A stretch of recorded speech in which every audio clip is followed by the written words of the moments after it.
warahmatullahi wabarakatuh. Perkenalkan, nama saya Sylvie Athala Naziha dari Pendidikan Bahasa dan Sastra Indonesia kelas 4C. Pada kesempatan ini saya akan mempresentasikan makalah saya yang berjudul Alih Wahana Cerpen Gerimis yang Sederhana karya Eka Kurniawan. Adapun dalam bahasan kali ini mencakup 4 poin. Di antaranya yang pertama, proses mengalihwahanakan cerpen, yang kedua, penambahan unsur, yang ketiga, pengurangan unsur, dan yang keempat, biografi dari penulis cerpen tersebut.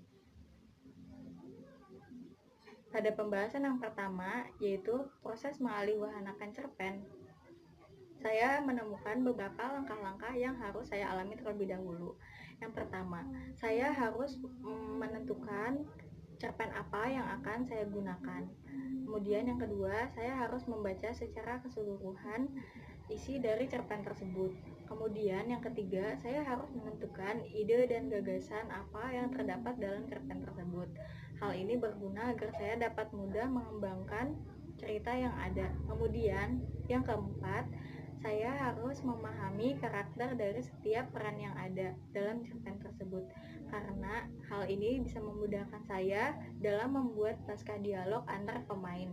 Kemudian yang kelima, saya harus mengembangkan ide dan gagasan yang terdapat dalam cerpen tersebut. Nah, ternyata dalam langkah-langkah ini saya menemukan beberapa kesulitan dan kemudahan yang saya alami sendiri. Di antara kesulitan yang saya alami itu karena cerpen ini menggunakan latar tempat luar negeri, sehingga saya harus mencari informasi terlebih dahulu mengenai kota-kota atau tempat yang digunakan dalam cerpen tersebut. Misalnya, penggunaan Jack in the Box sebagai tempat pertemuan antara Mei dan Effendi. Saya harus mencari informasi terlebih dahulu. Jack in the Box itu tempat apa, dan ternyata tempat restoran makan. Kesulitan yang saya temukan selanjutnya yaitu pada saat si pengemis ini masuk ke dalam restoran. Saya harus membaca setidaknya 3 kali untuk paham bagaimana alur, bagaimana cerita yang terjadi pada situasi saat itu. Kemudian kemudahan yang saya alami yaitu karena isi cerpen ini berkisah tentang percintaan, jadi mudah untuk dipahami. Dan yang kedua yaitu karena perannya yang tidak banyak memudahkan saya untuk menghafal karakter yang ada di setiap pemain. Kemudian kemudahan yang saya alami dalam mengalihwanakan cerpen ini. Yang pertama itu ada karena kisah dalam cerpen ini menceritakan sesuatu yang romantis, kisah yang romantis, sehingga mudah untuk dipahami. Kemudian yang kedua, kemudahan yang saya dapatkan yaitu karena tokohnya yang tidak banyak, sehingga memudahkan saya untuk memahami dan menghafal karakter dari setiap pemain yang ada. Seperti itu. Pembahasan yang kedua yaitu penambahan unsur. Di sini saya hanya menambahkan beberapa unsur yang saya rasa perlu saja. Misalnya pada unsur tokoh, saya perlu menambahkan tokoh seorang pelayan dan tokoh seorang supir. Alasan mengapa saya harus menambahkan tokoh pelayan seperti yang sudah dikatakan pada kesulitan, yaitu pada saat adegan si pengemis ini masuk ke dalam restoran.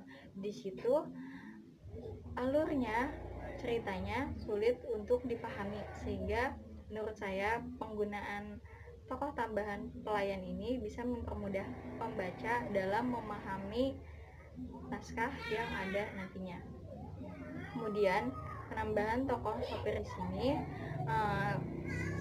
saya beranggapan bahwa Meisha akan lebih efektif ketika dia harus berangkat ke Jack in the Box menggunakan sopir, karena nantinya dia akan pulang bersama Effendi. Dia tidak mungkin membawa mobil sendiri dan meninggalkan mobil tersebut di restoran. Seperti itu. Selanjutnya yaitu penambahan unsur latar. Di sini saya menambahkan festival sebagai latar tempat tambahannya. Mengapa? Karena di naskah cerpen ini tidak disebutkan pada saat adegan apa Effendi mulai kehilangan cincin kawinnya. Jadi saya menambahkan latar tempat festival yang di dalam naskah tersebut bercerita bahwa si Effendi akan mengeluarkan dompet untuk membayar tiket, dan dia mulai merasa sadar bahwa dia telah kehilangan cincin pernikahannya, seperti itu. Kemudian yang unsur yang saya tambahkan lagi yaitu unsur bahasa yang terdapat di dalam cerpen Gerimis yang sederhana ini menggunakan bahasa yang sangat baku tetapi tetap mudah untuk dipahami. Namun pada naskah drama ini saya menambahkan bahasa yang slang, ada slangnya, yaitu pada percakapan Meisha dengan Brian sepupunya, seperti itu. Kemudian penambahan unsur selanjutnya yaitu dialog. Di sini tentu saja saya menambahkan beberapa dialog, namun tanpa mengubah alur dari cerpen yang ada, seperti itu. Beranjak ke pembahasan yang ketiga yaitu pengurangan unsur. Di sini saya hanya mengurangi unsur dialog saja, dan itu juga hanya pada satu peristiwa, yaitu dialog pada saat sepupunya yang saya namai Brian memuji Meisha bahwa dia mulai lebih baik setelah tidak ketemu seorang bajingan, seperti itu. Pembahasan yang keempat yaitu geografi penulis cerpen. Di sini akan saya bacakan saja biografi penulis. Eka Kurniawan merupakan seorang penulis laki-laki yang berusia 41 tahun ini lahir di Tasikmalaya, Jawa Barat pada tanggal 28 November 1975. Skripsinya diterbitkan pertama kali oleh Yayasan Aksara Indonesia pada tahun 1999. Kemudian pada tahun 2002 dicetak kembali oleh penerbit Jendela. Untuk ketiga kalinya pada tahun 2006 diterbitkan oleh Gramedia Pustaka Utama. Pertama yang diterbitkan oleh penerbit Jendela berjudul Cantik Itu Luka pada tahun 2002. Kemudian pada tahun 2004 diterbitkan kembali oleh Gramedia Pustaka Utama. Nah, novel ini banyak mendapat perhatian dari penikmat sastra. Tepat pada tahun 2006 menembus skala internasional, Cantik Itu Luka diterbitkan oleh Shinpusha, penerbit Jepang. Tahun 2004, novel kedua berjudul Lelaki Harimau diterbitkan oleh Gramedia Pustaka Utama.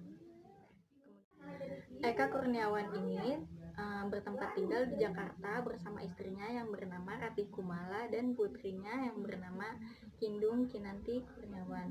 Nah, beliau ini merupakan seorang novelis lulusan Universitas 11 Maret Fakultas Sastra Inggris Surakarta.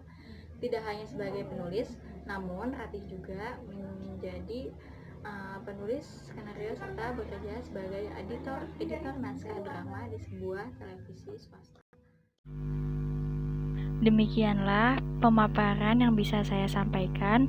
Saya ucapkan terima kasih kepada audien yang telah memperhatikan maupun menyimak dengan baik. Adapun kesalahan maupun kekurangan dalam video ini saya mohon maaf. Billahi taufiq wal hidayah. Wassalamualaikum warahmatullahi wabarakatuh.